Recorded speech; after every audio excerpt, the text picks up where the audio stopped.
Bonjour les apprenants, je suis Cyril. Nous allons voir ensemble comment réaliser une prise de poste et une fin de poste de votre chariot automoteur à conducteur porté, pour pouvoir travailler en toute sécurité. Elle est établie selon la recommandation R489 qui indique que vous aurez lors de votre évaluation 5 minutes pour la réaliser. Avant de commencer, la première sécurité c'est la vôtre. Vous devez mettre vos EPI, un gilet réfléchissant, des chaussures de sécurité et avoir une paire de gants à disposition. Pour commencer, nous devons vérifier les 4 documents. Le document de conformité CE est que le numéro de série indiqué correspond bien à celui du chariot. La VGP, sur laquelle il faut vérifier le numéro de série ainsi que le compte-rendu pour s'assurer qu'il n'y a pas de non-conformité. Le guide utilisateur en français si nous avons besoin de le consulter, et le carnet d'entretien sur lequel on doit vérifier si un problème a été signalé et que, si cela est le cas, il faut s'assurer que les réparations ont bien été faites. Nous allons ensuite vérifier l'état du chariot. En faisant le tour du chariot, on regarde l'état des fourches, si elles ne sont pas déformées, qu'il n'y a pas de fissure au niveau du talon et qu'elles sont bien fixées. Si les flexibles sont en bon état et ne présentent pas de fuite hydraulique apparente, que les roues ne soient pas abîmées ou dégonflées. Que le système lumineux avant et arrière ne soit pas cassé. L'état de la batterie, si elle a de la corrosion et que le niveau du liquide est bon. Le réajustement du liquide se fait avec le port de gants anti-acide, une paire de lunettes de protection et de l'eau déminéralisée, après avoir rechargé les batteries et que celles-ci soient froides. L'état global des commandes, levier, volant, que la ceinture de sécurité se verrouille en tirant un coup sec dessus, que le siège est en bon état. Enfin, pour terminer, l'état général du chariot. Voici le moment d'effectuer les essais.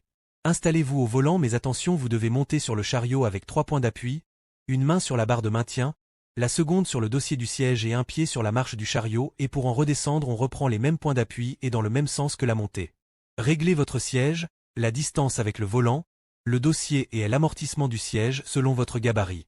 Attachez votre ceinture et mettez en route le chariot. Élevez le mât à son maximum en faisant attention à ce qui se passe au-dessus et redescendez-le, en vous arrêtant à mi-parcours pour voir s'il se maintient en place, puis finissez la descente.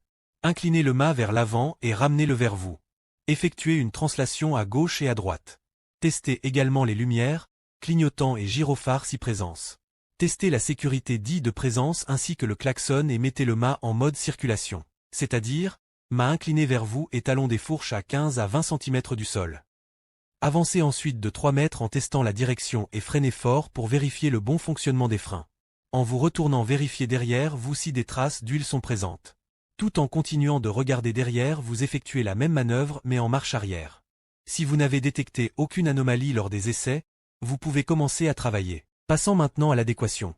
On doit vérifier si la tâche que l'on nous demande de réaliser est faisable avec votre chariot, poids et état de la marchandise, vérifiez l'état du lieu de stockage et le poids que supporte le paletier si vous devez gerber en hauteur la marchandise, ou l'état de la remorque et son calage si on doit charger ou décharger un camion. Que le sol est en bon état, qu'il n'y a pas d'obstacle autour de vous au sol ni en l'air. Et enfin si l'on va devoir travailler en coactivité ou pas.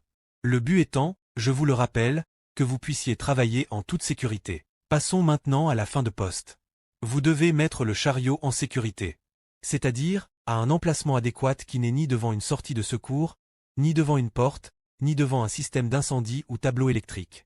Vous devez poser les fourches à plat au sol de façon à ce qu'un pied ne passe pas dessous. Mettre le frein à main, vérifier le niveau d'énergie restant.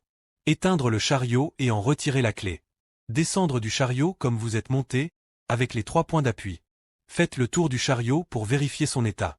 En cas d'anomalie rencontrée, notifiez-le dans le carnet d'entretien et prévenez votre responsable.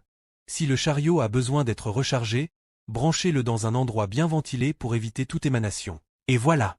Nous avons vu ensemble comment réaliser une prise et une fin de poste, de façon à ce que vous puissiez travailler en toute sécurité selon la recommandation R489. Je vais vous donner un moyen mémotechnique pour vous souvenir des 4 étapes importantes de cette prise de poste. Il s'agit de DEV, D comme document, A comme adéquation, V comme vérification et E comme essai. Pour terminer, je vous dirai ceci, vous êtes seul responsable de vos actes. Alors pensez à votre sécurité. Merci et à bientôt.